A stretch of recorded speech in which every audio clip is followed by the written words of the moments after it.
everybody. Happy Friday. Wake up.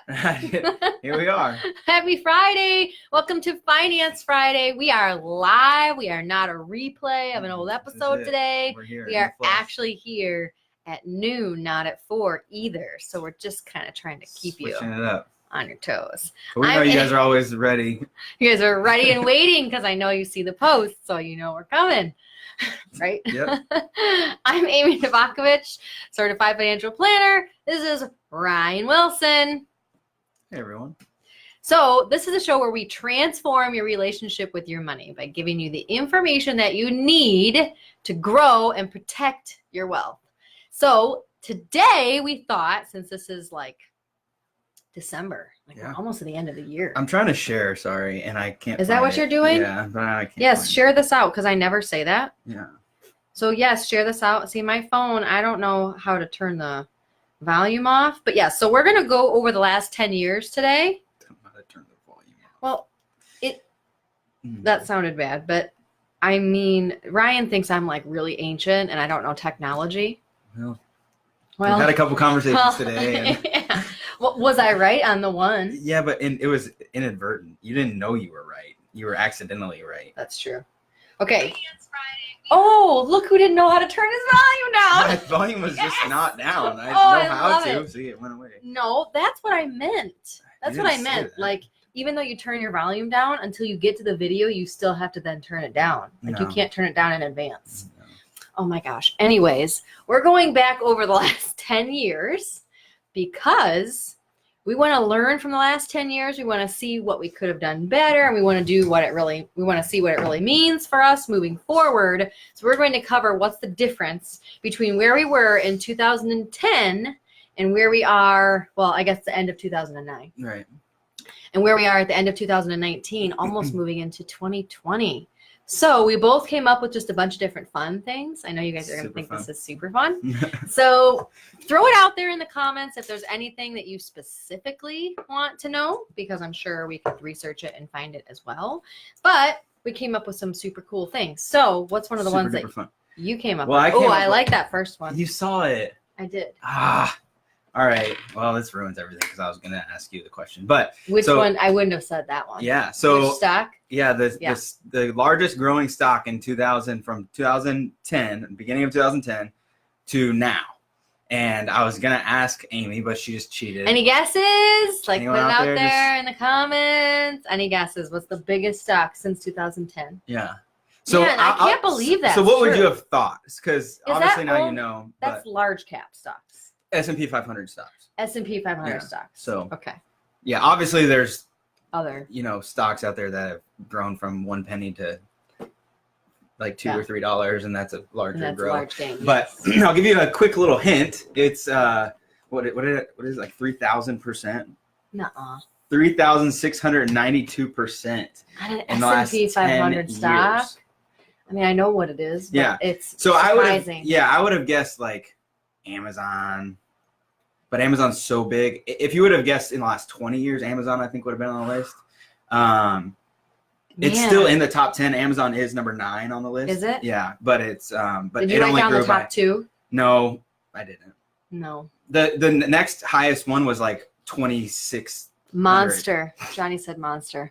It's a really good guess. It's a good guess, but no, it's not Monster. Okay, tell him what it is. So it's Netflix.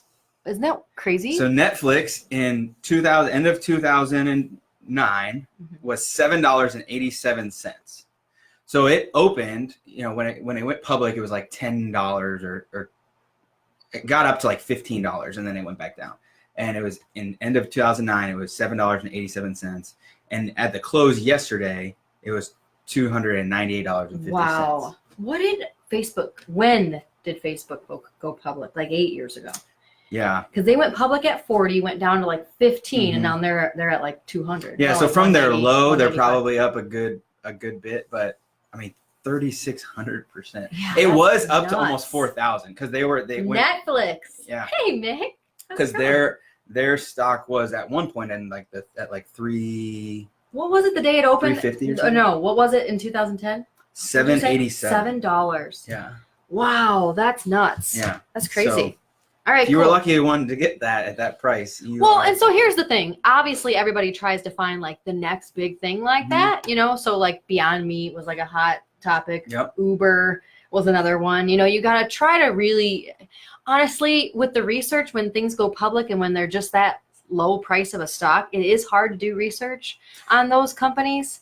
And I would guess, and this is probably going to be wrong because we'll replay this in 10 years, but no one will do that because it's going to be way back in the files because we're going to do so many of these. But my guess is that we won't see that in the next 10 years with the, like, especially with IPOs now, because like these IPOs, and I'm not saying that we won't see large growth, but 3,000% in 10 years, mainly because these new IPOs are coming out already really substantiated. Like these companies are coming out already really strong. Like their numbers, like having like the biggest IPO ever, like the biggest IPO and so ever. To see a company like Beyond Meat grew huge, but then it kind of settles in because they were already a lot of their growth was already kind of priced in. I get it. So that's probably wrong, but that's just my feeling because of these new because these new IPOs are just stronger companies already. Like these companies are staying private longer. Got it. That makes sense.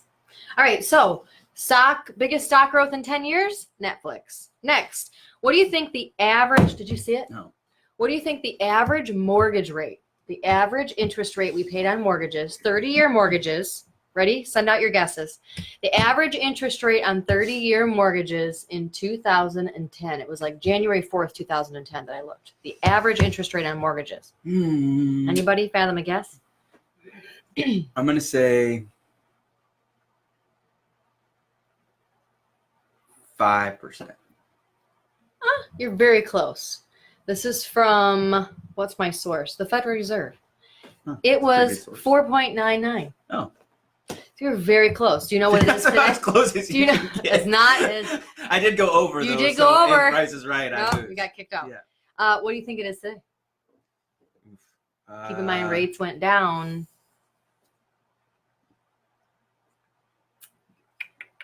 $3.25? No, 3.73.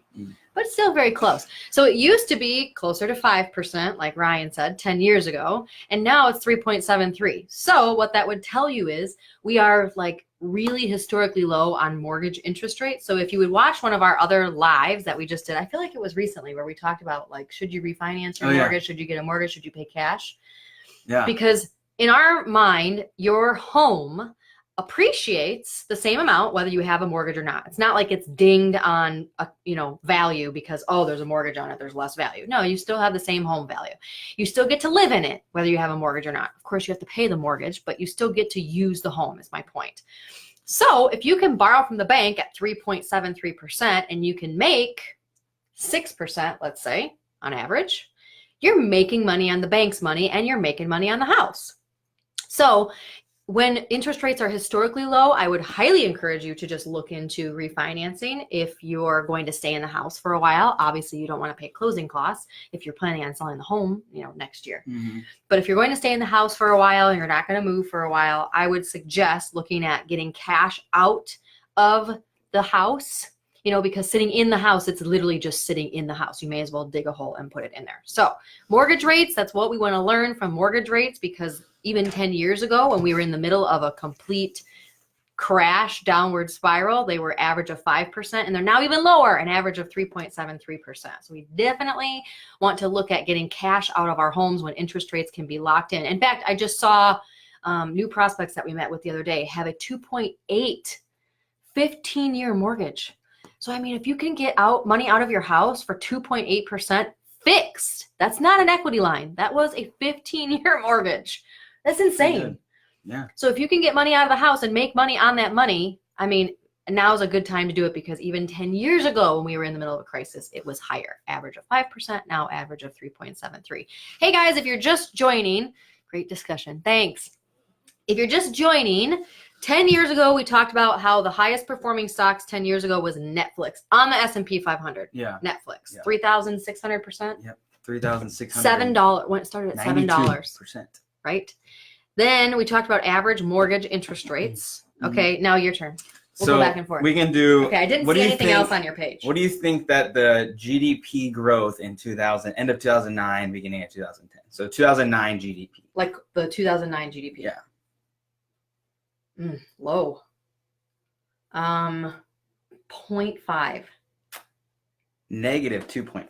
Ooh, wow. Yeah, so 2009, Yikes. as Wasn't a good many year. know, was not a good I knew it year. wasn't good, but the whole year was negative? Yeah. Wow. The fourth quarter was positive. The fourth quarter was positive. Yeah, because we started coming out of the recession. Yeah. Obviously. But the first three quarters were not great. Wow, that's crazy. Yeah. I thought the fourth quarter would have come up enough to outweigh the two negative. Yeah, it was up a good bit. I think it was like Third 5. quarter was negative 2? I think it might have been like flat, and then the fourth quarter was like up like 5%. Crazy. You might want to explain what GDP means, because somebody watching might be like, why do I care about GDP?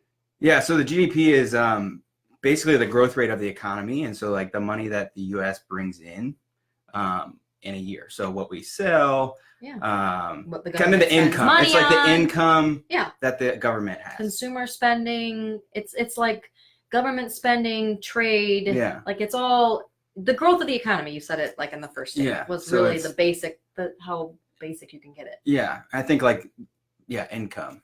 And what is it now? Now it's at 2? So the third quarter, just I guess it was what, just over 2 was 2.1%. Yeah, annual. Yeah.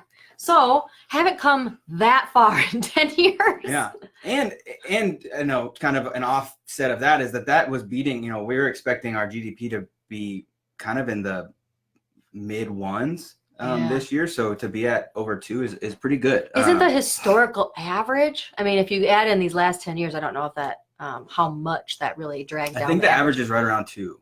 Oh, I don't think so. We should look that up.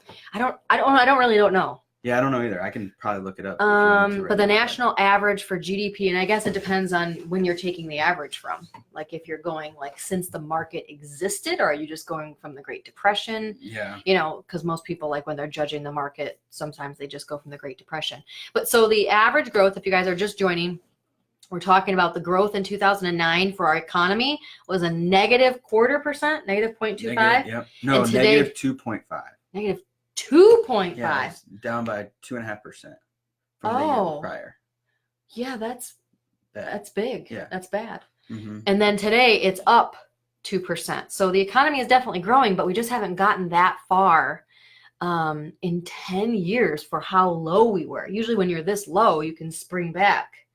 It's just, I don't feel like the economy has really, it's been sluggish recovery. Well, I mean, the ways that you grow GDP is either lower taxes or lower regulation. So we're kind of coming out of kind of higher regulation, higher taxes. Yeah, and lower interest rates. Interest rates have been low, which boosts the economy. Yeah. Lower energy prices, which has been low since 2008. In 2008, I think the barrel hit 140. Yeah, and we've had 10 years of gas. Everybody remember $4 gas? Yay! Yeah. And we've been at, I think I don't remember what they were, but our GP was up into the 3s at one point in the mid 2000 teens, whatever you call that decade. I don't know. Decade. Yes, it is decade. Okay, moving on. So if you just joined, summary wise, biggest performance since 2009 on the stock, S&P stock, Netflix. Mm-hmm. Then we said the average mortgage interest rate 10 years ago was 5%. Now it's 3.73. And then we just talked about growth in the economy, GDP. It was a negative 2.25% in 2009, and now it is just over 2. Okay, moving on. So inflation. Inflation is what we pay for things.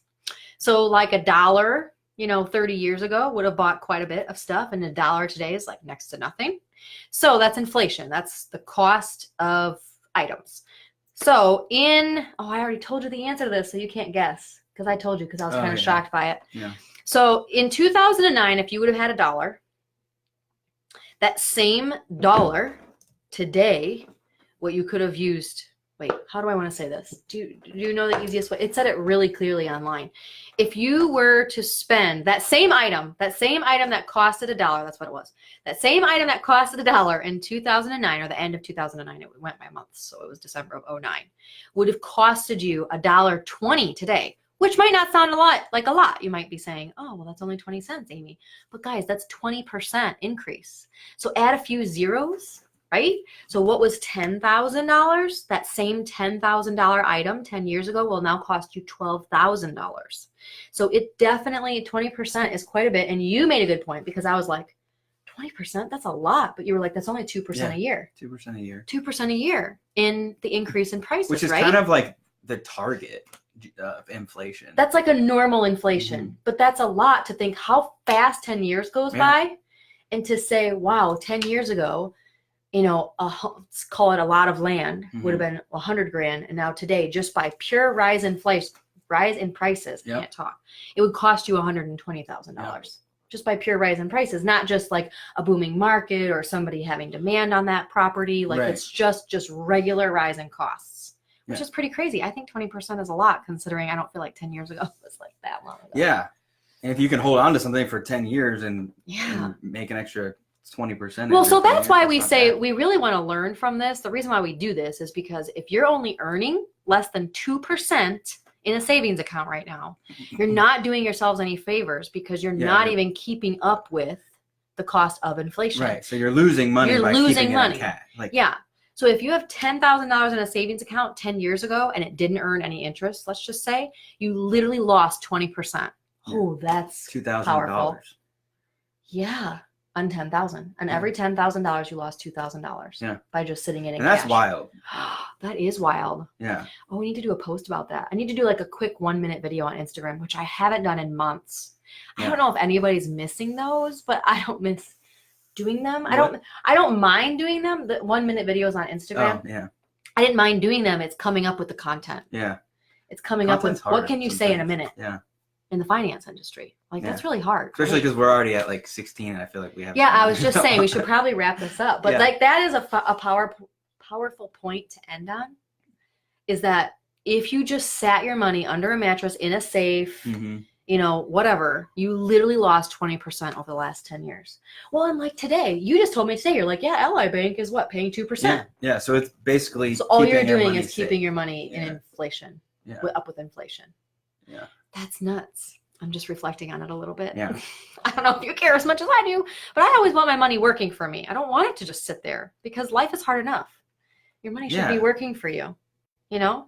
Do you want to end on one last point that we could do kind of quick? Or I was just going to do gas prices. That's fun. It's kind of fun. That is fun. So what do you think the average gas price at the end of 2009 was? 2009. So I know they dropped a lot, because in 2008 it was the 140 a barrel. Average gas. This is gas per gallon in your car, not like crude oil. Yeah. I'm gonna say, and this is average US. $3.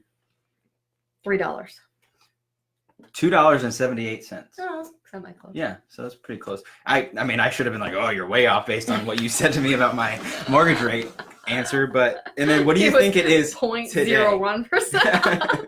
What do you think it is today?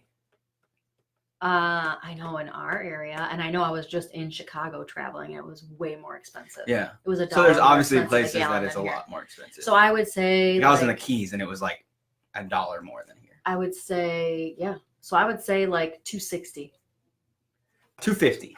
Wow. So it's not that different. No, but it's lower. Fluctuated a lot. And it's lower. So if you think about it, if you look at like inflation, you know, like there's a lot of things that, you know, inflate like way more. Yeah. You know, like college prices, medical costs, right. The cost of food has went way up. So hard goods are usually keep up with inflation. But gas is definitely one, because it's it's tied to supply and demand. Yeah. And one of the biggest differences between 2010 and now is that we are producing oil at a much higher rate. We're way more efficient. Yeah. Than so for us to get oil, it's cheaper. So and that's really a kind of a direct pass down. We get the benefit of that. Yeah. So that's the one good thing. Great. Anything else you want to add? No, I think that's good. That's good. Thanks, guys. Have an awesome weekend. I don't know if we're going to do another one by the end of the year live. Probably. Are you here over the holidays? Yeah. So we'll probably do one over the holidays, because we'll get bored. Maybe it gets really slow, like in between Christmas and New Year's, because you guys don't want to talk about money. Yeah. So maybe we'll do something fun that day. Maybe send some topics on what you might want. Yeah. What do you guys want to hear about? What do you guys want to hear? You tell us. Yeah. All right. Thank you so much. Have a good weekend, everyone. Have an awesome weekend.